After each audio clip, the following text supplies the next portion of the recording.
Hello people, ఈరోజు మనం 130th constitution amendment bill గురించి మాట్లాడదాం. కేంద్ర హోంమంత్రి అమిత్ షా గారు ఆగస్టు 20వ తారీఖున ఇది పార్లమెంట్లో ఇంట్రడ్యూస్ చేశారు. ఇప్పుడు ఆ బిల్ అనేది జాయింట్ పార్లమెంటరీ కమిటీకి వెళ్ళింది డీటెయిల్స్ స్క్రూటినీ కోసం. అయితే ఆ బిల్లోని ప్రొవిజన్స్ని మనం డైరెక్ట్గా మాట్లాడుకుందాం, సింపుల్ భాషలో మాట్లాడుకుందాం. ఇప్పుడు నేను కేంద్ర మంత్రి అనుకోండి, నేను ఏదైనా కేసులో బుక్ అయ్యాను అనుకోండి, క్రిమినల్ కేసులో.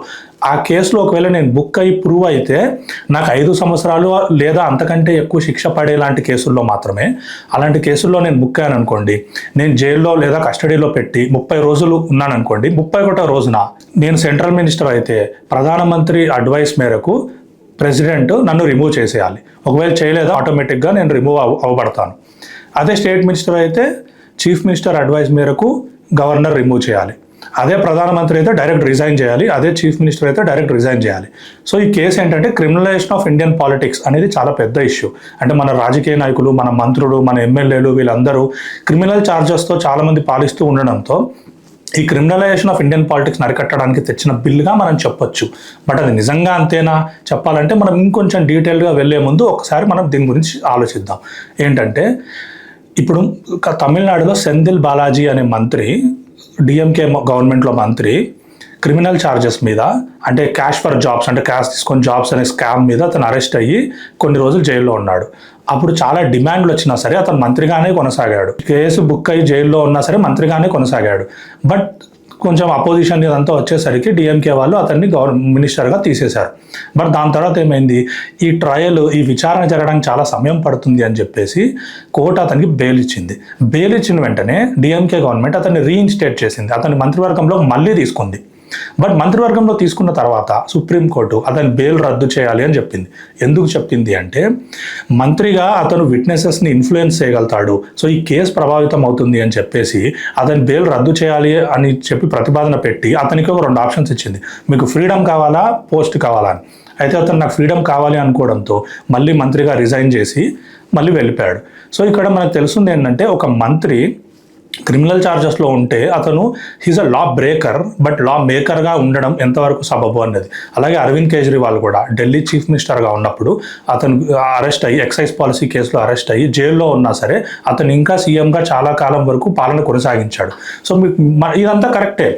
So criminalization of Indian politics అనేది it is a major issue, దాన్ని అరికట్టాలి, దాంట్లో సందేహం లేదు. ఇప్పుడు ఈ బిల్లు గురించి, ఈ కాన్స్టిట్యూషన్ అమెండ్మెంట్ బిల్ గురించి మాట్లాడేటప్పుడు చాలా మంది చెప్తుంది ఏంటంటే, ఈవెన్ బీజేపీ క్రిటిక్స్ చెప్తుంది ఏంటంటే, it is good in theory but implementation అన్నది ప్రాబ్లమాటిక్గా ఉండే ఛాన్స్ ఉంది అని. నా ఒపీనియన్లో I agree, 99% it is good in theory, but 1% థియరీలో కూడా తప్పు ఉంది. నేను ఇందాక చెప్పినట్టు 30 రోజులు కస్టడీలో ఉంటే 31వ రోజు అతన్ని రిమూవ్ చేయాలి అని ఉంది. బట్ ఇక్కడ మీకు తెలవాల్సిన విషయం ఏంటంటే, కన్విక్ట్ అవ్వకుండానే, ఛార్జెస్ ప్రూవ్ అవ్వకుండానే చేయొచ్చు. సో అక్కడ కొంచెం ఎందుకో డైలమా ఉంది నాకు. అదేంటంటే మిస్యూజ్కి ప్రోన్ అవుతుంది. అంటే ఇప్పుడు సెంట్రల్ గవర్నమెంట్ ఏజెన్సీస్, ఈడీ కానీ సిబిఐ కానీ గవర్నమెంట్ చేతిలో ఉండడంతో వాళ్ళు టాపుల్ చేయాలనుకున్న అపోజిషన్ గవర్నమెంట్స్ని, స్టేట్స్లో ఉన్న అపోజిషన్ గవర్నమెంట్స్ని వాళ్ళు ఆ ఈడీని సిబిఐని వాడి వాళ్ళు కేసుల్లో ఇరికించి 30 రోజులు రిమాండ్ పెట్టి 31వ రోజు రిమూవ్ చేసే ఛాన్స్ ఉండడంతో ఇది చాలా మిస్యూజ్కి గురి అయ్యే ఛాన్స్ ఉంది. కాబట్టి ఇది ఎందుకో నాకు థియరీలో కూడా కొంచెం తప్పు ఉందని నాకు అనిపిస్తుంది. So this is problematic not just in practice but even in theory to a certain extent. మన నేషనల్ లాంగ్వేజ్ కాని హిందీలో చెప్పాలంటే, సిద్ధాంతం కా చోలా పెహన్కర్ రాజనీతి అప్నా అసలీ చెహరా చుపాతీ హే అంటే, ప్రిన్సిపల్స్ అనే రోప్ వేసుకొని మన పాలిటిక్స్ తన అసలు ఫేస్ని హైడ్ చేస్తుంది. థియరీ మే సుధార్ లేకిన్ ప్రాక్టీస్ మే సర్కార్కి చాల్ అంటే, థియరీలో రిఫార్మ్ ఉంటుంది బట్ ప్రాక్టీస్లోనే గవర్నమెంట్ ఆడించే ఆట ఉంటుంది. అంతే కదా. ఇప్పుడు మనకు చాలా ఎగ్జాంపుల్స్ ఉన్నాయి. బీజేపీ గవర్నమెంట్లోకి వచ్చిన 2014 తర్వాత ఎన్ని స్టేట్ గవర్నమెంట్స్లో ప్రజల మ్యాండేట్కి అగెన్స్ట్గా ప్రజలు ఒకరిని ఎన్నుకుంటే వాళ్ళకి కొంచెం మెజారిటీ తక్కువ ఉన్నా, లేకపోతే కొన్నిసార్లు ఎక్కువ వచ్చినా వీళ్ళు గవర్నమెంట్లు పడేయలేదు, హార్స్ ట్రేడింగ్ చేసి ఎమ్మెల్యేలను లాక్కొని రిసార్ట్ పాలిటిక్స్ చేసి. సో ఇప్పుడు ఇది లీగల్ వేలో ఈడీని సిబిఐని వాడుకొని అపోజిషన్ సీఎంస్ని, మన మినిస్టర్స్ని 30 days రిమాండ్లో పెట్టి 31st day రిమూవ్ చేయించి, దాని తర్వాత అప్పుడున్న అవకతవకలు అస్తవ్యస్తం సిచ్యువేషన్లో నుంచి వీళ్ళు రంగంలోకి దిగి వీళ్ళు మొత్తం మ్యాండేట్ని మార్చేసి మొత్తం ప్రభుత్వాన్ని పడేయరు. మనకి నమ్మకం ఏంటి? డెఫినెట్లీ చేస్తారు. ఎందుకంటే పాస్ట్ రికార్డ్, మన ఫ్యూచర్ కాన్సిక్వెన్సెస్ అర్థం కావాలంటే పాస్ట్ ప్రెసిడెన్స్ చూడాలి. Past precedence are clear about it. And ఇంకొకటి మీరు అనొచ్చు, ఇప్పుడు అరెస్ట్ అనేది క్రిమినల్స్ చేస్తారండి. 2014 నుంచి 2025 వరకు not even one NDA or BJP CM has been arrested.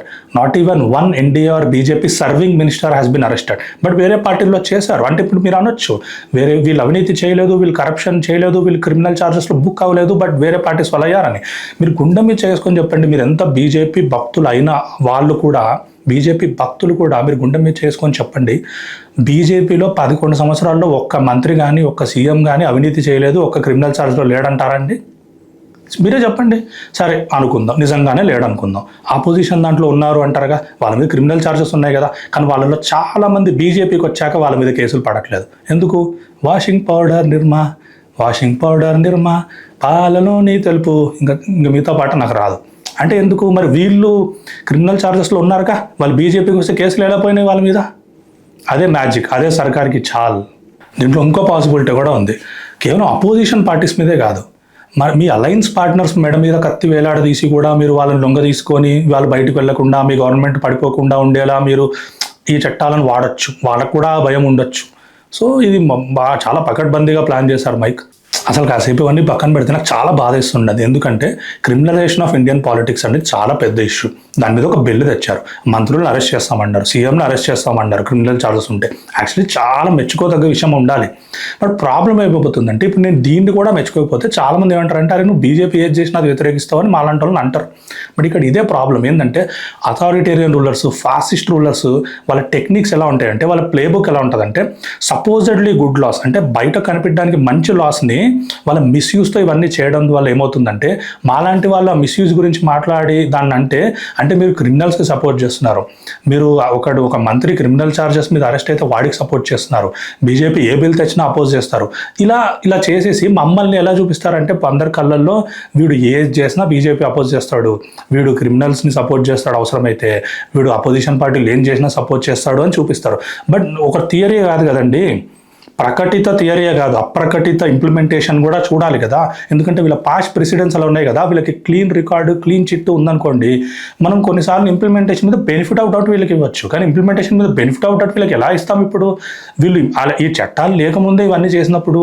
So అందుకని నేను ఏమంటానంటే, సర్కార్కి చాలు, గవర్నమెంట్ ఆడించే ఆట ముందు ఈ చట్టాలు, ఈ కానూన్లు ఇవన్నీ థియరీలో బాగానే ఉంటాయి, బట్ ఇంప్లిమెంటేషన్లోనే ప్రాబ్లం. సో మీరు ఆలోచిస్తారని అనుకుంటున్నాను. Thank you. ప్రభుత్వాలు మారుతుంటాయి, కానీ లాస్ అవుట్లివ్ గవర్నమెంట్స్. చట్టాలు అనేవి ఎప్పటికీ ఉండిపోతాయి. కాబట్టి చట్టం చేసే ముందు 1000 సార్లు ఆలోచించాలి. ఎందుకంటే నేడు మీకు లాభం చేసిన ఇదే చట్టం రేపు మీకు బంధనంగా మారుతుంది. కాంగ్రెస్ తన చేసిన చట్టాల వలలో ఎలా ఇరుక్కుందో మనం గత 10 సంవత్సరాలుగా చూస్తూనే ఉన్నాం.